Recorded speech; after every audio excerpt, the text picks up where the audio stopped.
whanau e te koana. Lai taha, e nā o mani. E wari o tau. Aha. Tika ua o whapalahame, o ne te kia. A tolu. O aso, palahame na ilo, ki palahame. O ne te kia.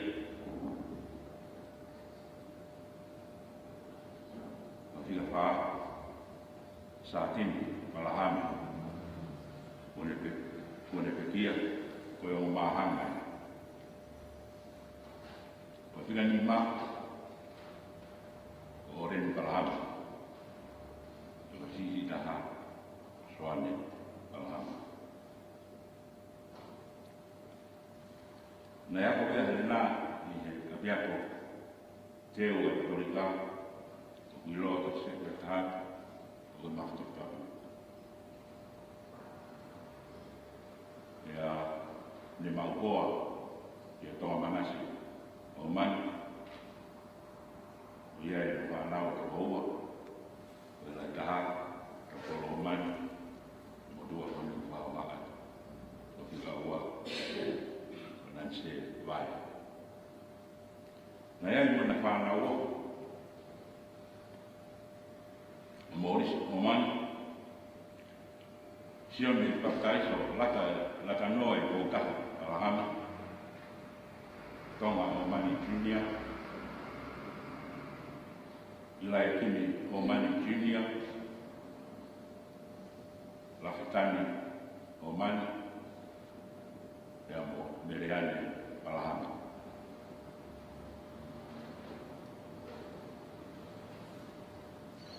Nei, kari koawa e nā, o e ki, i au whā, mai na whā, ua mataha. O e sāpate toi tu uia, e taini tolu e ni e. O e nā e te pārahi, kaunanga.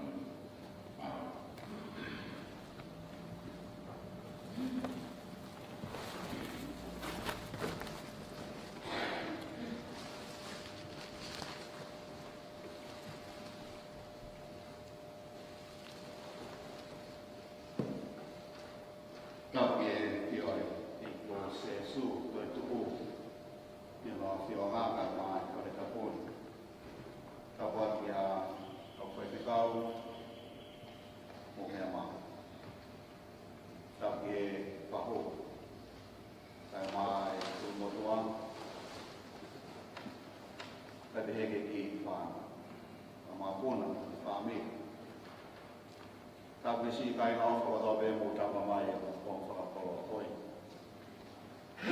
ka fa no mai yo ka afi ka na koi e na mani pe ko pe na basi mo wi e mo tai mi ta lo do mai ai pe tai mi to tu pe kia pe tu ai ki ke ne o mi ai mi no mai e ta Mano o te pio karafi, na hiki atua, whae ko ni, e aho i toi tuku. Whae longa whaof, e wai whae longa whakamanaki le ia, koro kai maa se, toi whanau whamapuna. Ko tau whamanaki ana. Toi whae maari wangi whaofonga whae mesimani, rao koe tuku, kai maa toi Family Catholic, Rawa Molo to Fare, the Kawana, Kajiwa, the Yomo, Tawmo, and I time to get.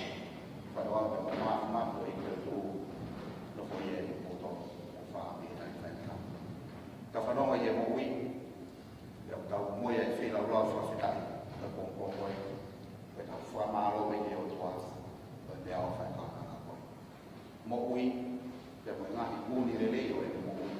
Koe mea pena e whā ke o wha. Pea ko eni me, i tau te whai ake tau whawhitai, whawhitai. Pero wanga tau me. Ik feel al wel tum wat ze zien in Malaysia. Toch wel niet van nog aan te weten.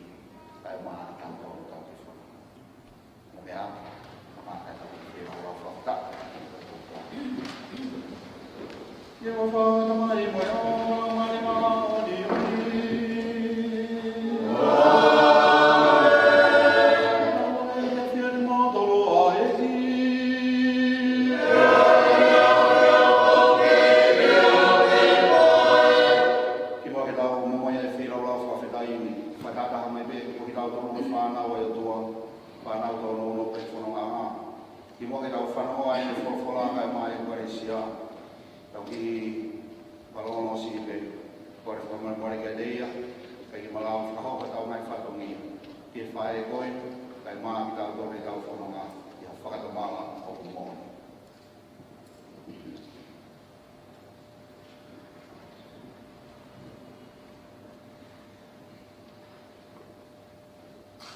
Eike alofamai.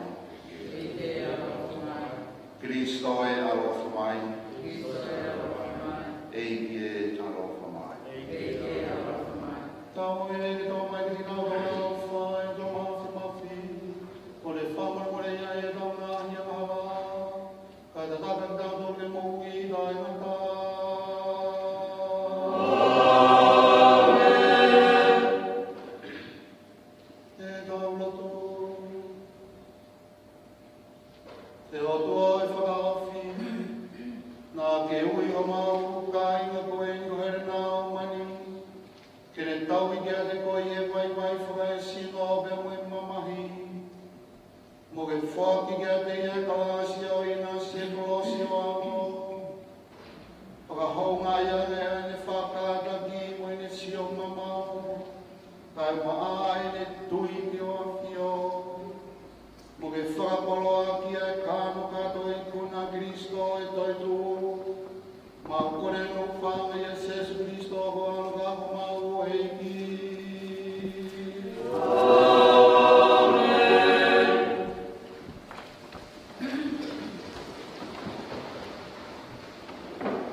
A reading from the book of Job.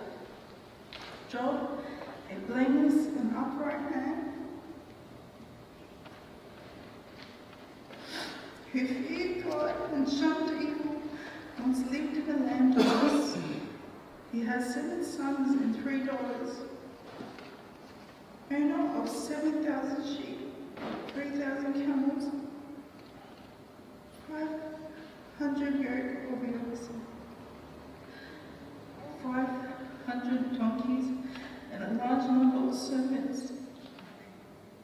He was considered the greatest man among the people of the East. His sons used to take turns holding banquets in their homes, and they would invite their 3 sisters to dine and drink with them. After each series of banquets, Job would send for his sons and daughters and have them purified. He would rise early in the morning, offer a holocaust for each of his children, thinking, perhaps they have sinned and blasphemed God in their hearts. This had been quite a routine for Job. One day the heavenly beings came to present themselves before Yahweh, and Satan came with them. Yahweh asked Satan, "Where have you been?" Satan answered, "Going up and down the earth, roaming about." Yahweh asked again, "Have you noticed my servant Job? No one on earth is as blameless and upright as he, a man who fears God and avoids evil." But Satan returned the question, Does Job fear God for nothing? Have you not built a protective wall around him and his family and all his possessions? You have blessed and prospered him with his livestock all over the land, but stretch out your hand and stroke where his riches are, and I bet he will curse you to your face. Yahweh said to Satan, very well, all that he has is in your power. But do not lay a finger upon the man himself. So Satan left the presence of Yahweh. One day, while his sons and daughters were feasting in the house with their eldest brother, a messenger came to Job and said, your oxen were blowing, and your donkeys were grazing nearby. When the Sabeans came and carried them off, they killed the herdsmen. I alone escaped to tell you. While he was still speaking, and another messenger came, God's fire fell from the sky and burned all your sheep and the shepherds as well. I alone have escaped to tell you. He had hardly finished speaking when another messenger arrived. 3 raiding teams of Chaldeans had killed your servants and carried off your camels. I alone have escaped to tell you. He was still speaking when another messenger came and said to Jacob, your sons and daughters were eating and drinking in the house of their eldest brother, when suddenly a great wind blew across the desert and struck the house. It collapsed on the young people, and they all died. I alone have escaped to tell you. In grief, God tore his clothes, shaved his head, then he fell to the ground and worshipped, saying, naked I come from my mother's womb, naked I return.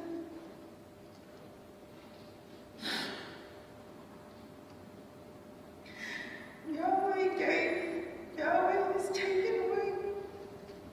Blessed be his name. In spite of his calamity, God did not sin by blaspheming God. The word of God. Thank you, God.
Ka o ka whakamanatu ki a te kumotoro, o kuake e whakawhitai ki hoku o tua. Pea whai whia mawai pē, i e kuku kotoa pē, ai whia o motoro furi pē. Koe uhia ko o mō kautaha, ke kauhaki ai kosperi. Tālu pe e uaki ako o whae mai. He koe me ani o kumatu aki tui ki ai. Koia na ane kamata i o mōloto hanga ue de de. Tene whae ai pē hono whakahauhaua o ako ki he aho o Jesu Kristo. Pea hala koa e amanaki pehe i a te motoro. He o kō tau ki mau ki motoro i hokulota. Kai umaa i he e kunofo haisia. Pea i he e kutau kapoi mo pōpō ai kosi peri. O mō kau kotoa pe. Mo au i he kalasia o omi.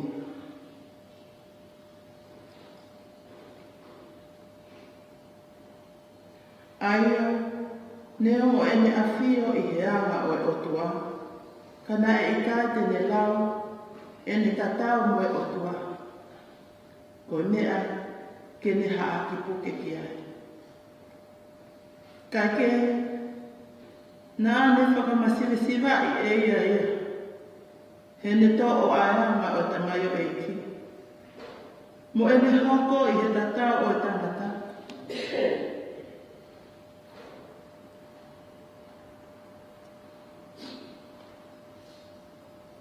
Pea i he iloangi, na e haa ia te ia ai tō onga ai tangata. Na ane whakamau loa i ia.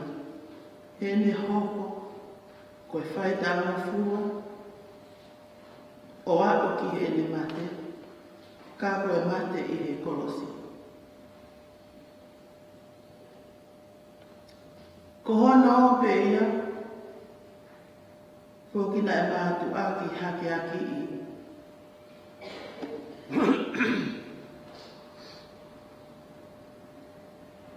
Tā ia e he otua, o ne whaki ki a te iha hingoa o ku maoruna, i he hingoa kotoa pē. Koe uhi ki i longa hatui i lama, mo mamani, mo lolo whanua, pea peruki i he kuafa o Jesu. Pea i longa ha elelo, pea whamaoni, koe eiki a Jesu Kristo, mo whakalangalangi i ai otua, koe tamai. Ai whapalatonoia ai eiki.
sesu. E whakawhi kia ia sesu, me mone kawako, e whaiwhai ko maha e waine, pe rea e Maria kia sesu, ko osi e nau waine. Pe peang e sesu kia Maria, he koe hā whine eiki e takau maki ai, he uke eki ki hoko mai hoku koua. Pe rea rewa Maria e kau ngāo e he api, mu whai e mea kotoa be tene kawātu. Pena tu he api hau kina makalawahi e on, na wha utu wai, ki whanawhano ai ka kaisiu, o whakatatau ki e nā wau whakaloto. Na wheunga ai upina ko ia, mo e takirita e te au. Te whikau e Sesu e kau whiwhine o e api i nā utu ke whono ai upina, te ke whono bea e upina pe whikau rewa e Sesu ka tiki nā tolu, a wea ki e matāpure o whai tutu uli e mai.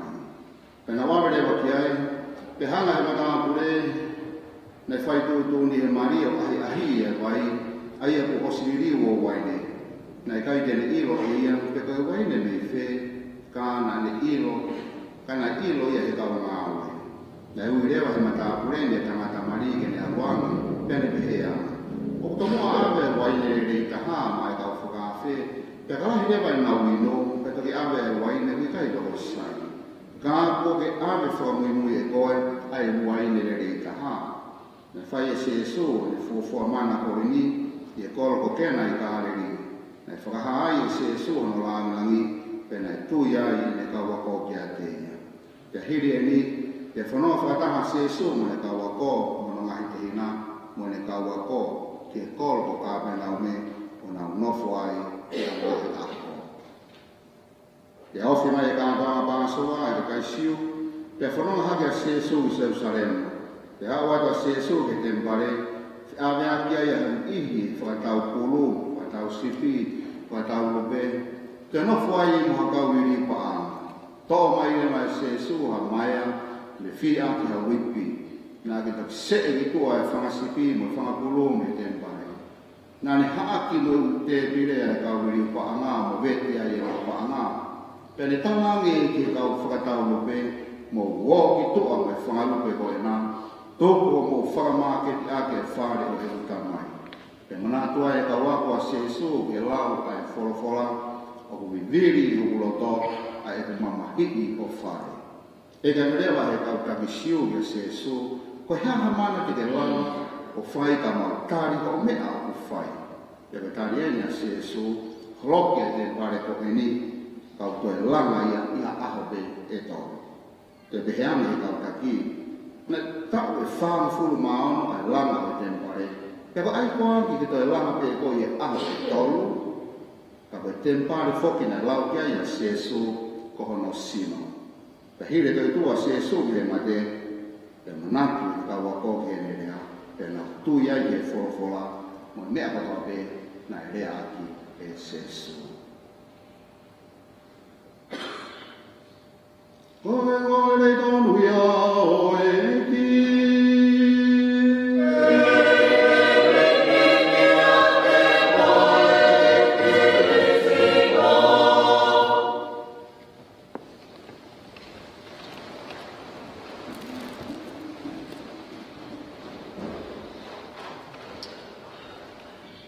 Ie waka te lai maura na mōngen.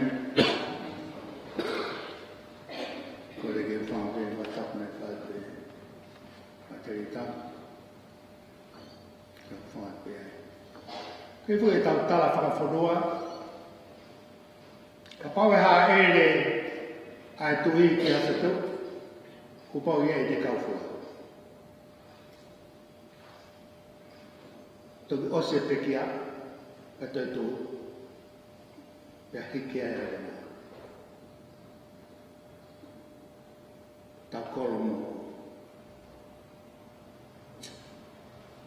Nanse, munu o whina hiki.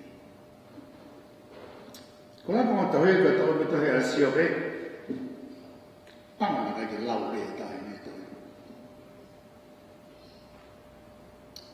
Ko tahae me ponga tahoe, a tahoe mai re ko tahoe. Mora historia. Kako ulu ni tohe ko the heads of the book of wisdom. Pagano hina Tira tayo din fakir dua kakosyo. Kemo fanong na ke. Na tayo ko na sa.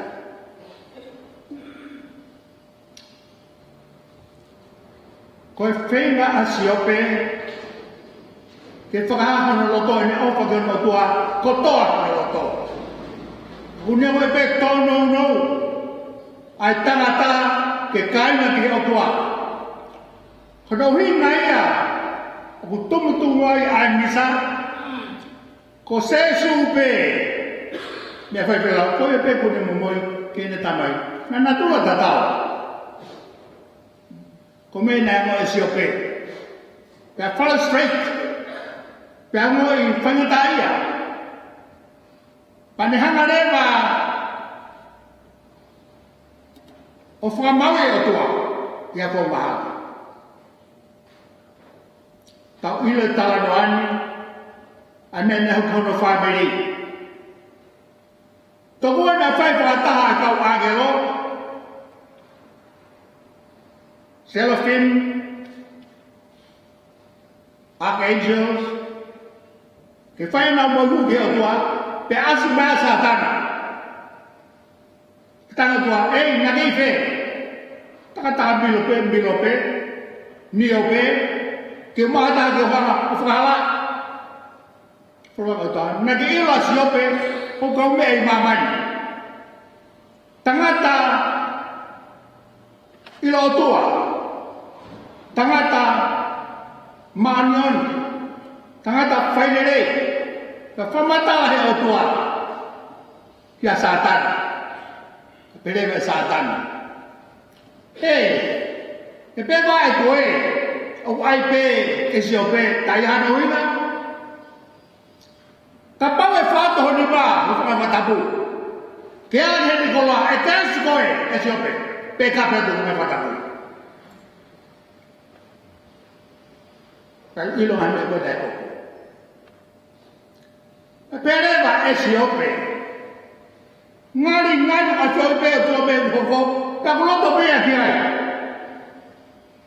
Ta tangi la le basio. Isa.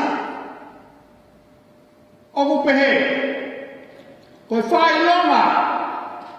O mamahi. To ko mo tau pia. Ko ga ya fio ko ai he lo to ta ko ya. E tau tea, tai mama. Tai o toa e ka siape. No, siape. Hong awa o whena maanion. Tai me. Nai mama I pepe tia kohi ke mo iai, pau mo iai. Vintan ka siape ia. Hene tai manama. Pere e siape. Peane mai, aho kone whare iai au. Ke pau riuri. Moi buhu ai fere matua, buhu be fere matua. Ko ta si tangata, ku tu ya ai. Tawan ke fano ia. Ani pere ma. Kapau e fua, me fua. Ho baba e ko busari. E mama fa o done o tai o mato. Pa ko ya. Ko ure puna. Pe ure ke o tua. Kua mawhai o babu, o no ngau e o tua, pe ko wenu o re korea. Pe ko tuho o babu, e whakatu te a whea atua. E no kai whai tua mbere, stop.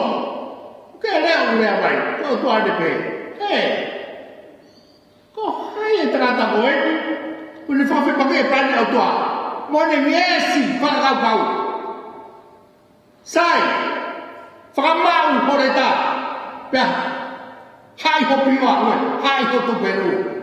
Pakai tadi ki ngani tangata ngani poto, kau ea ati, kau wheu e koe. Nai kei whea e ku whawa mamari. Loloa, whalahi, loloto, marunga, tari mai. Koe haa me te fuaki, koe mea hai. Tari mai siope. Ko hai mai tanga lei. Ai whariki, moi makaturiki. Tari mai. Hoi na te tawa ki he tahi, tapu ke unu ngā tangataha na kaka usi e punua. Pea tawa ke unga, tapu ke uha, ngā mere mo punua, pea tapu ke whetu ke aluku, ngā pēn ne punua. Tō whakau me hantāra. Ai whanau ka isu.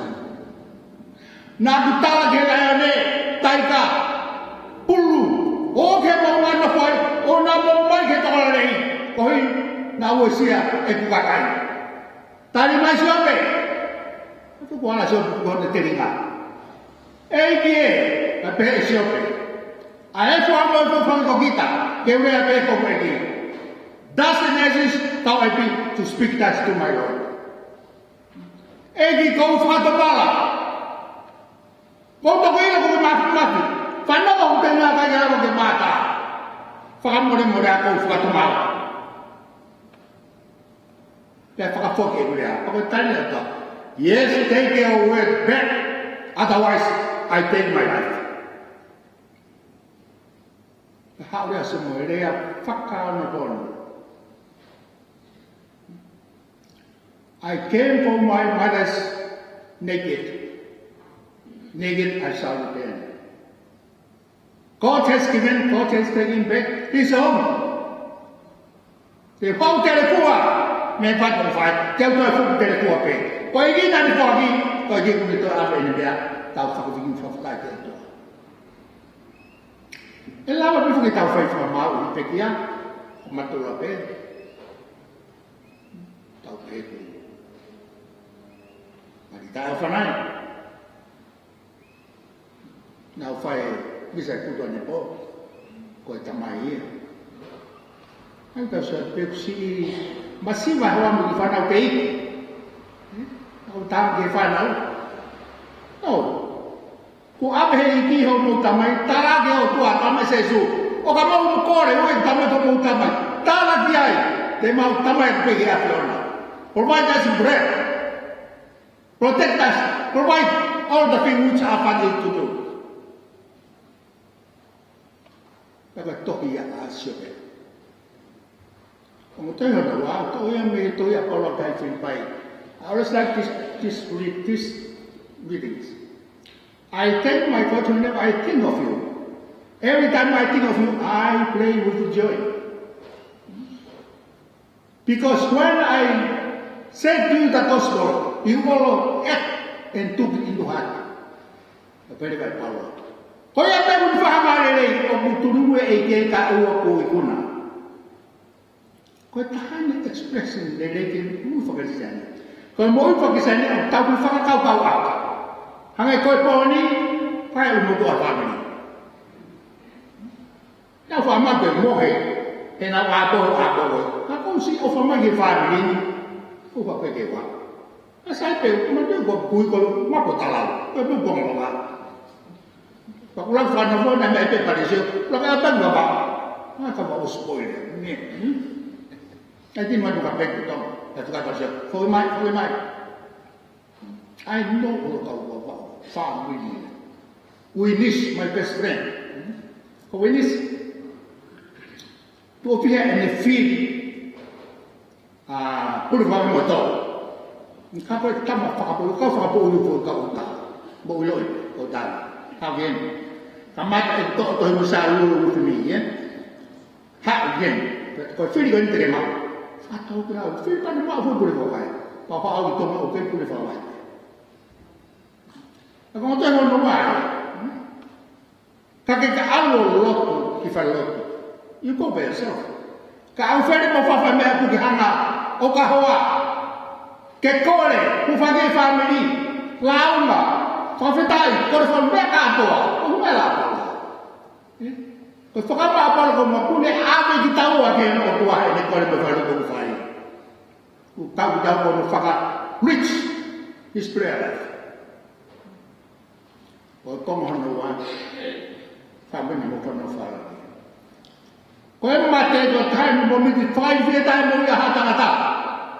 Kau faham kau tua, mafi. We are sinners. Kau faham sesuatu. Asal apa? Kapal berpele kau terhad, kau berpele kau tahu kau. Though he was divine, didn't give his divinity. No, he would have become a man. Kapal apa? Bukan orang itu hanya kepeti aja. Konfirmasi baik kita kata pergi kolosi. Kau mati, kau mati. Apa masih itu? Hey, come. I got it now. What's been my idea? And I come. Cái tàu này cũng bốn qua cái hộp. Trong phía tắc bà sẽ xuống là phát cái phổ tung á. Anh mới là trong cái tàu ta đi. Anh cũng hẹn ta đi hết cái tàu này. Con không nghe câu đâu. Nếu mà phụ nữ hay cái gì ôi, à phê ở bà anh này ở bà phê ở bà rồi. Kan bà tiêu atu kate koe tingoa. Ilangi, lolo fonua mo mamani. E fese tu i kota pe. Ke whapa koe, bà tiêu atu. Bo hingoa. Ke whakawhinu whawhitai te. Ko matoi hana. Koe Cosbury.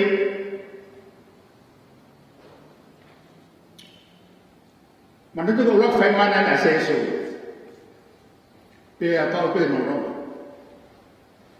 no no fuge wai ne.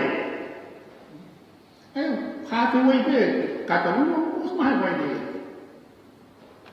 Ta la ngale va ese su kamari. Ta Maria ka seso. Ei. Te muai, ko ta seso. Ko me no se ko yo lai. Wa ya ka ko mo. Ka te ya Maria. Ta Maria. Bo fai pe me na ta la, ten ta la. Kono ina ta la ne Maria. Koe whae, that's my sister. Ta koe tamasi i tamatani, ko toko.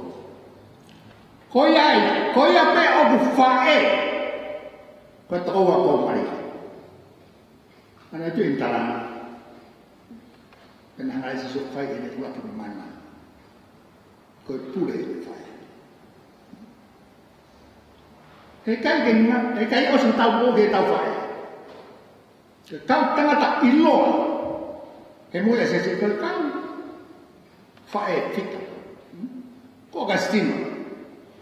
Fai na taho na fena o liri. Ko ni ka tau ko gastima ko na uma. Pena ka hena. A fai fa ko ta fo gastima. Mana tu ko ta ma gasima ko sana na o pere pangani. Ya ko ma fa pangani dia. O me na sa bla bla. Na ki te ko tin. Ka fai ko e ko fa ki amorila. O ta fo. Kasi mata mo. Kung ano tayo Amerika, kung tanga bishop. Son. Iwa, a son of mother so many years. Koko ko tamba ko at fayalo mataya. Ko ile ko ni tawla pe ka. How many times we make our moms cry in tears? Mabe na fly ko hori. Kaya makubuse fire in tears.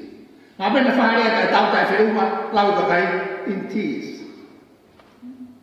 Ito ka na ako ito. Ito kayo amin mo tayo alis mo. Tako eh. Fan of ko Pope Pius X. Nanay kayo mo ulfoki, na mamado. Tako yung natarte si Roma, o may rock family, ang kayo tapo, at tapo, pero na umay mama. Koe mama au koe mawhai ko pita. O se tapo ke pana una mama. O se koe ya, typical man, toha ke ma eni ki foi. I foi mama mari, son kiss his ring. Father si ring you na that ring. Mana pito. O hai ko ke mana tu ai mama eni fai. Ai fa ka ta di mata ka na.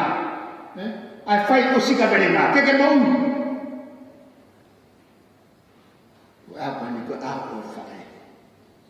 Ako ifanya wele ya Maria. Tamami is my sister. And the brother is your brother. Tahu na sa Yesu. Lili ko di ulag manaya. Liliw ko wai. Iwa ka damay ano.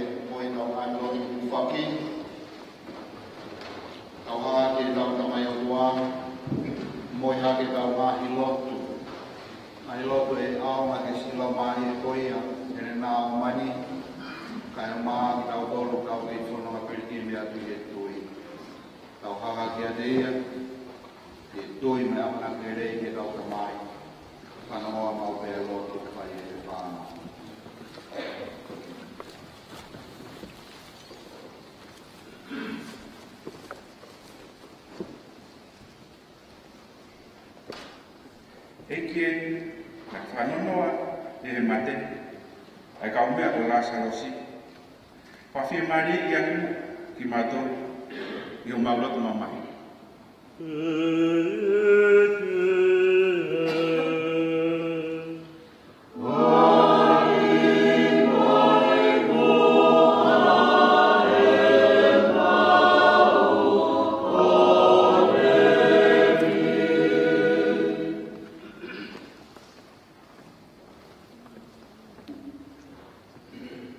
Ko te whakotu hake e mate o ui, o ane mo aki si o mau toko tahani he rena o mani, anu uta e nata.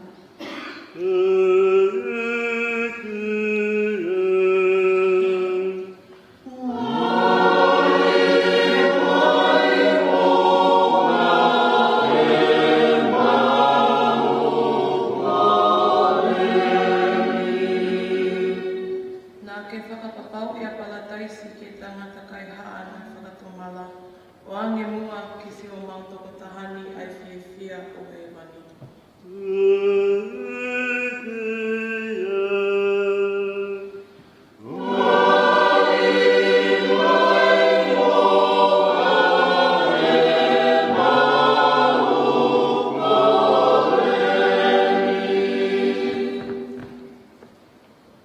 Ufufuro o maa so matu o tāni, e rela e mani, i pataiso, tai ake lolo o whakauwhi. Wane ua ki se mea toka tāni, ke ne whioi, o tau maa o nio.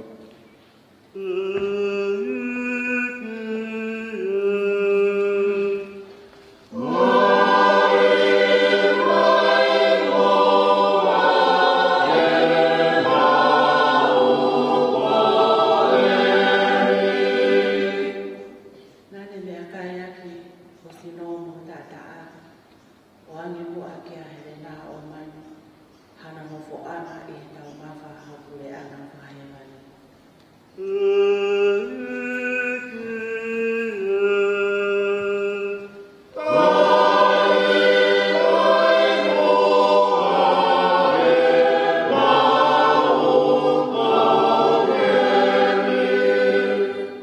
Whakawhia Maria e ange mua ki mautau i ha mau lotu mamahi i he pekia a se mautau tahani. Tawang ke hoko ai mautui o ha mau vai whakanonga mo mo ui ta ingata ko e whakawhia Maria anga o e mau amanaki.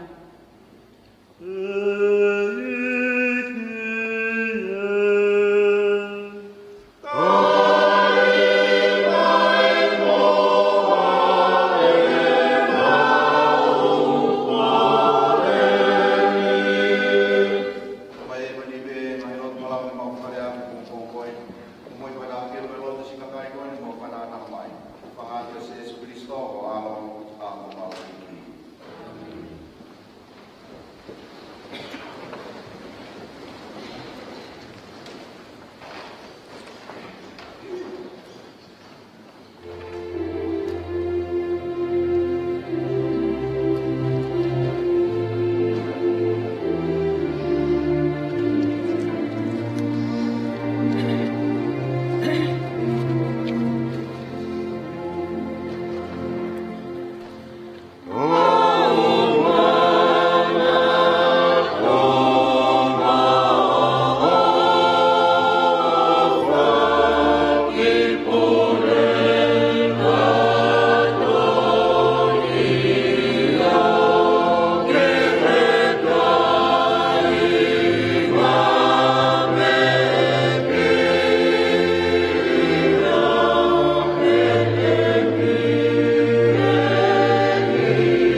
Tawange whai mana wā whāna whamaui i mana whakalalo aki. Mā kore no whāra e Jesu Christo o alo ka mau eki. Tawange e white mō tolo a eki.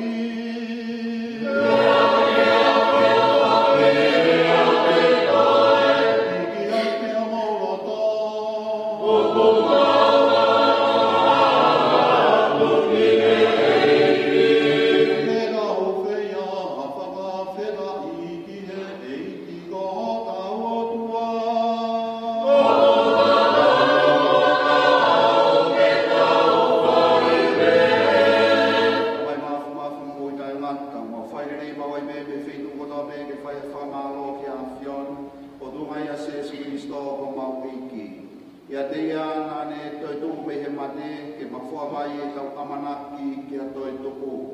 Pea koe mamahi o mate kuri riu ki a tanga ofa fia e mo ui kai ngata. E iki e, ko ka kai whai tōnunga, koe mo ui o kuri riu me ka ui kai whakangata. Pea ka takoto hui fo mausino ke mauno whaanga he mamani ke mate, u mau rewa no whaanga kai ngata ki he mai. Pea koe e whanau mo kotoa kau hiwa kau angero e rangi, mau kalaki e peo la rangi, kau whatahu me nau tōru ki e hiwa o wiki a, o mau pehe, mau pehe.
Pei pena tamu whanane, ka toa ko moe ko te whamau i ai pe, ai a fion ka bo ki ma no le ki ka wa ka ma le he mo do ni na mo winu ka do ya ko i po e na mo do ya ko ka wa ko o ai la mo ko ma be ta na pe ring ko ki a ko ya ko mo to ka ma ka kai ko do be platform mo le ya ya ma ala bo fai ko ku fa ma na to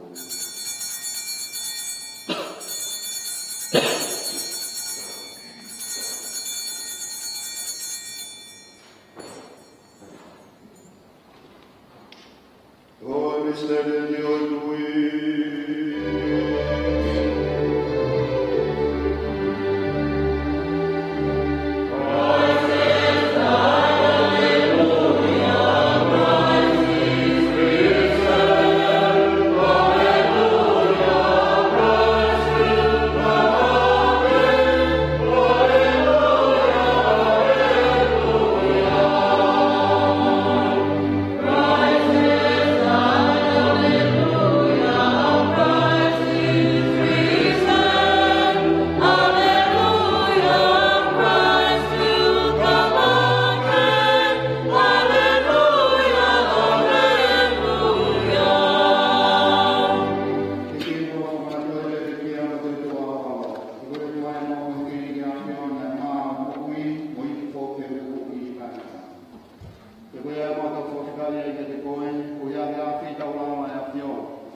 Archbishop Kisha Mati akan kawan eke pemua kau tama kau kana apa ini kau ke ikat memang punya helena momen nanti tadi aku nak lalu ni ke imam ini semua ke dia wangi kau mamai mu alo ini pekia kalau mafoki ke itu fatah boya ini itu pakai Eki, api nambua, kau makan aku guna tu malu nama pelikina itu tu, makan apa pergi aku api, kau ina mata hunya aku bunga. Kita lama ini mau turun dari bawah, kau ingin makan kama, kau yang mungkin ina kata, padahal Maria berfada aku, kau dua, saso sefono, kau bostol penuhnya, kama kau manu, kau bekoi, nafsu aku kau ya, kau ni lawan, kau ingin kia, kau bermutu gloria kau, kau tungai halo. Jesus Cristo. Koi Hijo Jesus Cristo, amore afio, beato mia Dea, o fai genia che troio dove da mai ma fi, fa da mai la mari mai.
ai ki o mau tō taha koe, kere nā o mani, e merino o api tāna nā.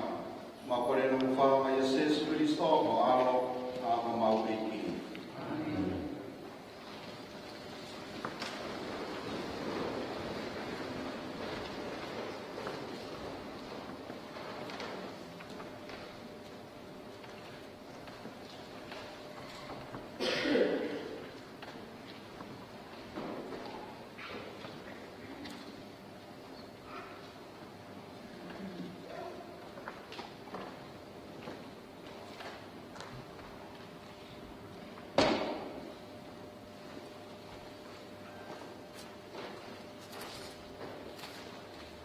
Kai ngā ki mua tau ke taha āre o whanonga ngā, ke tā whai mua ni te tau mai tau tā koe, hei ngā mani, patawa ke tau whamā mai a hei tau ofa ki a te ia.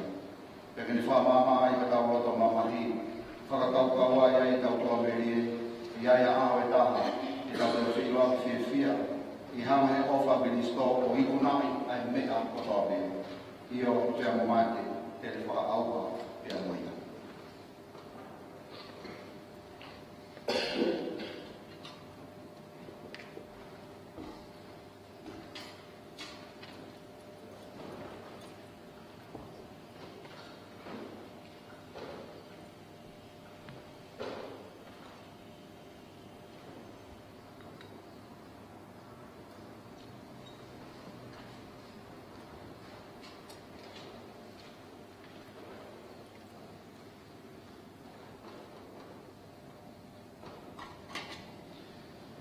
Vai e nei whai aka tau baptaiso. Nei baptaiso ai ahere nā o mani, sino whai misterio tau e koseso.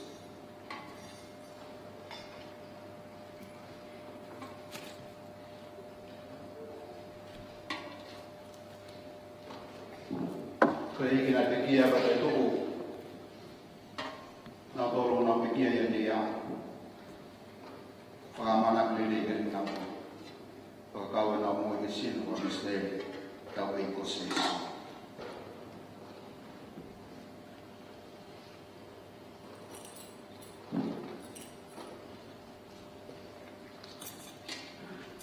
Patoa pa mo e insenis ng kakalapo ni. Tahe ngai me awha e kau maki. Kiri koseso.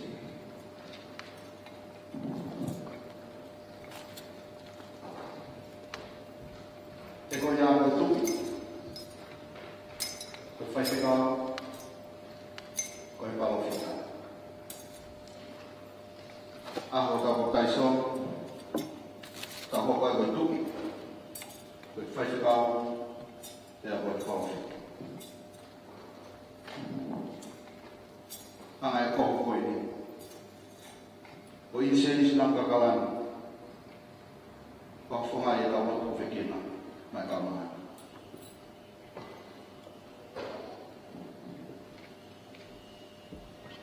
Mutari na lau maare o awe ki o toa ka whangani maarunga.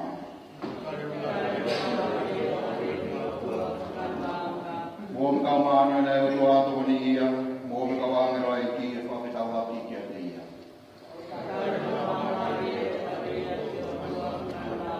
Tawag mo Kristo ay kung ewi ko e henera o mani.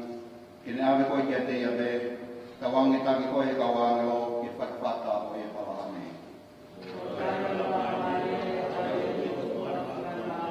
Eke tuwang ke te ai whemare taimata, pengani hulungi ai ho mama o taimata.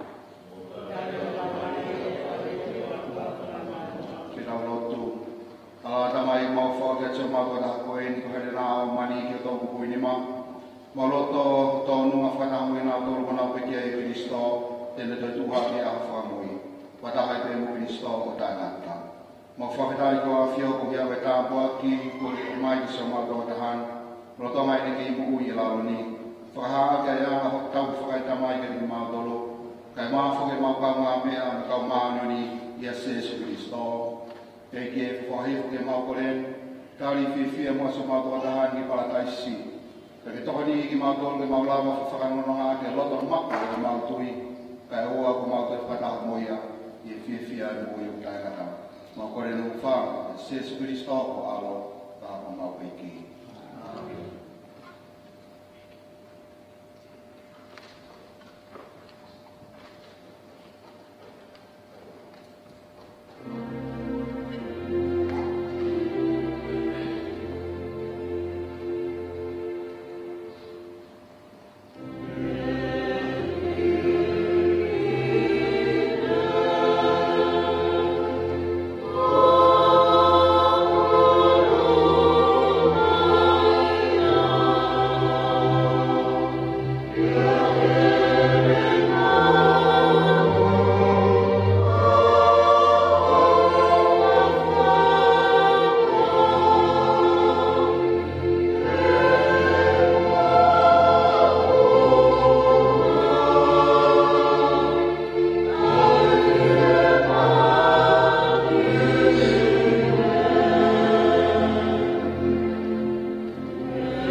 Good.